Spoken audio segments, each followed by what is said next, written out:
Hello and welcome to the PFF Fantasy Football Podcast. I am your host, Ian Hartitz, and today we're going to talk some Green Bay Packers in the next step of our team preview series. We already have the AFC North knocked down, and moving forward, we'll be going through the NFC North on our way through going through every single football team before week one of the 2020 season. So without further ado, your 2020 Green Bay Packers Fantasy Football Preview. First, same guy we've been talking about for the last decade, Aaron Rodgers. Is he the same world-beating Hall of Famer that he's always been? Sometimes. All the time, not so much. It's a matter of the efficiency. He hasn't averaged over 7.5 yards per attempt since 2014. He's never thrown interceptions. He still makes a couple throws a game that you realize that no one else on this world can make. I mean, that touchdown he had against the Chiefs to Jamal Williams, I believe, where, I don't know about you people, but I literally looked away because I thought the guy was throwing the ball out of bounds. And he was throwing it out of bounds, but in the 1-2 square foot area on the field where his guy could actually make the catch. So we still see the glimpses for sure, but in terms of fantasy land, it's just hard to really get on board at this point and pay that usual premium that we have to do for Aaron Rodgers, at least in our home leagues with our friends. Maybe if you're out here in a best ball draft, higher stakes, we're getting a more reasonable price tag. But I think people still just look at Rodgers as this locked-in QB1. And while he was QB9 last season, QB14 in fantasy points per game, he only had 4 games with at least 20 fantasy points. I mean, that tied his career low, but the career lows were from seasons where he only played 7 and 9 games. Truly just not good from a fantasy perspective. He was a full fantasy point under his previous worst season. Career low 11 rushing yards per game. I mean, this is a guy that almost led the Packers. I believe it was 2015 was that year. He almost led them in rushing. That used to be a huge part of his fantasy appeal. It's just not there anymore, guys. And, the Jordan Love pick, I think they would have been better served using it on the receiver. But, it makes sense with what the franchise has done in the past. I mean, the Packers drafted Rodgers in 2005 when Brett Favre was entering his 15th season and 36 years old. 2020 will be Rodgers' 16th season, and he's 36 years old. So, Aaron Rodgers, I'm not paying a premium for him. I'm not counting the guy out. Again, he's not washed, but when your offense doesn't really take many steps to improve your supporting cast, and we just haven't seen that same, 16-game eliteness in recent seasons, I will mostly be selling Aaron Rodgers in 2020. Moving on to the backfield, and I want to start off with a quote from the Packers head coach, Matt LaFleur himself, because who else is going to decide playing time more so than Mr. LaFleur? So this was him before the draft. I think the RB position is one of the tougher positions to play in terms of physicality, and I think you always need multiple guys to get to that finish line. Certainly, we'd like to play one more game than we did last season, and we're going to need not only those 2 guys, but I do think we're going to need a 3rd guy to put into that mix moving forward. LaFleur is talking about Aaron Jones and Jamal Williams, and the 3rd guy, and this was a quote from before the draft, will now be AJ Dillon. Now, I don't know if any of us think the Packers were one more running back away from making the Super Bowl last year. It kind of seemed like maybe their offensive line getting overwhelmed by the 49ers defensive line, or their run defense just not being able to even somewhat slow down Raheem Mostert. I call those a little more important than getting a 3rd running back, but I digress. So we're not going to go there. But we need to just focus on this quote. They're going to use 3 running backs this year. Whether or not you want Aaron Jones to just be the featured stud or not. Is he capable of doing that? Absolutely. You don't score 19 touchdowns on 285 touches without being at least a little bit of a baller. It's just going to be tough. And what Aaron Jones needs to be, I think, a fantasy RB1 again, is an Austin Eckler-esque workload. We need him to get fed the ball in the pass game, and there's a chance that happens. He has the ability to do it. We've seen that from Aaron Jones over these years. I mean, truly a 3-down special back, and it's just a matter of can he get those targets, because last year he averaged 6.8 targets per game without Davante Adams. That sunk to 3.5 with Davante Adams, and this just wasn't a situation where we had a bunch of snaps for Aaron Jones to go around. Jamal Williams played at least 40% of the offensive snaps in every single game that he wasn't injured, during it or just completely out. And you don't draft AJ Dillon, who's 6 feet, 247 pounds, like a lower middle class man's Derrick Henry. He's got 4.5 speed. This guy is going to get 10 carries on early downs sooner rather than later. You don't draft running backs in the 2nd round just to sit them on the bench. The Packers have talked about wanting to run the ball more.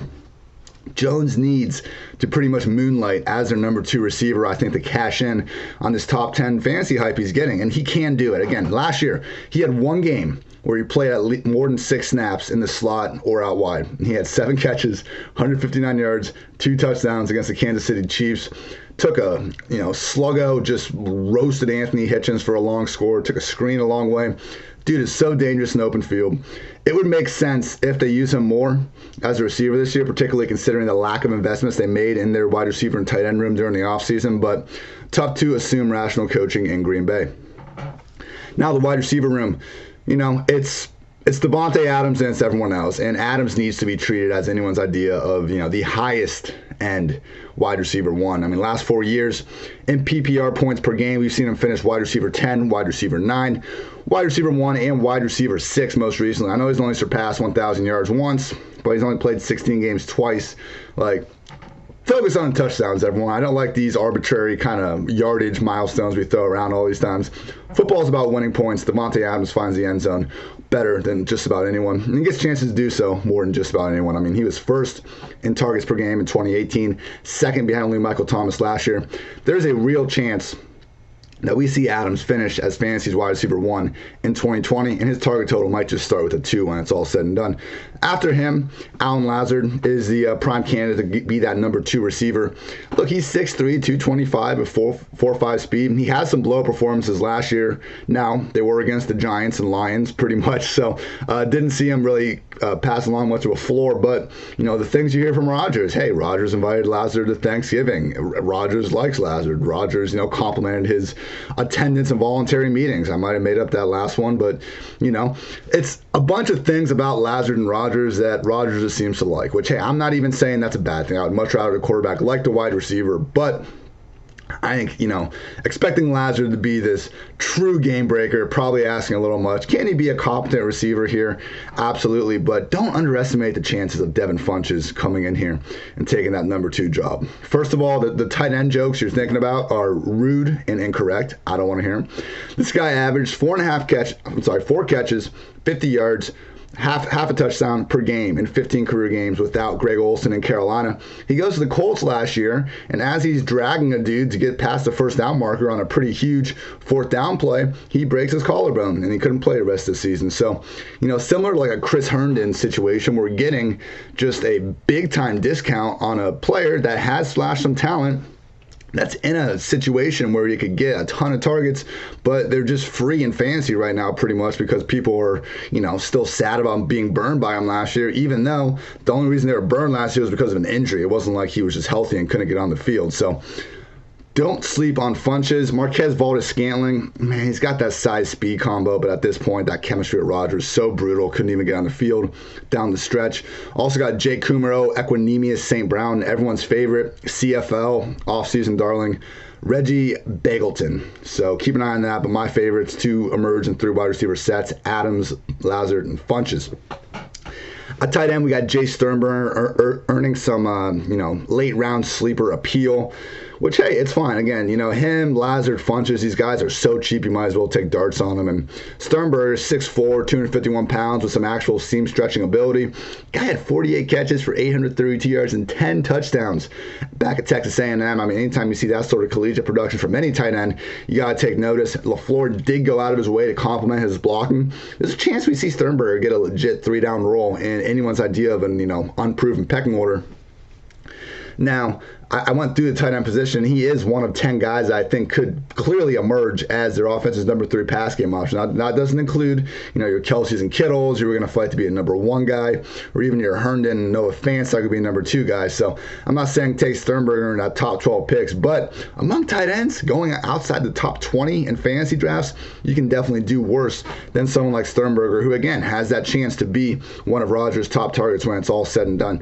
Only Jermichael Finley has really put up any semblance of fantasy production with Rodgers under center.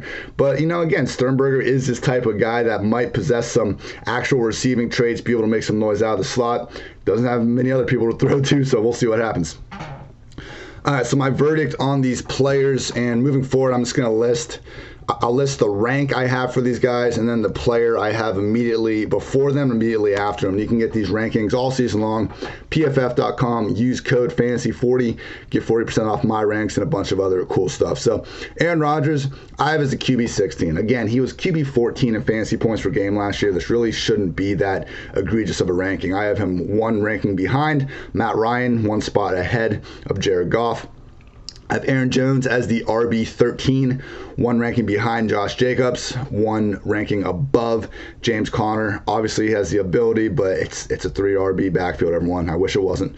Davante Adams, I have my wide receiver 2, along with Matt Harmon. Check out that wide receiver pod from last week if you haven't. Michael Thomas, wide receiver 1, Tyreek Hill, wide receiver 3. Lazard, I have as my wide receiver 69, well down the list here. One spot ahead of Alshon Jeffrey, one spot behind Brashad Perryman now with the Jets. Jace Sternberger, I have as my tight end 21, one spot behind Jack Doyle, one spot ahead of Ian Thomas. And that's that, everyone. Look, the Packers, their win total this year is 9. I am taking the under hardcore here. This was a 500 football team in terms of most efficiency statistics last year.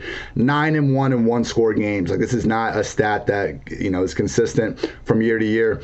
I like their secondary. I mean, Jair Alexander, obviously had a bad game against Amari Cooper, but otherwise he's shown a lot of the traits of a true shutdown corner in this league. Again, secondary looks good, but that run defense still brutal. And you look on the offense, and there's just no offseason additions other than AJ Dillon, who might be a monster, but come on. The fact they couldn't get Rodgers another receiver, too concerned for me.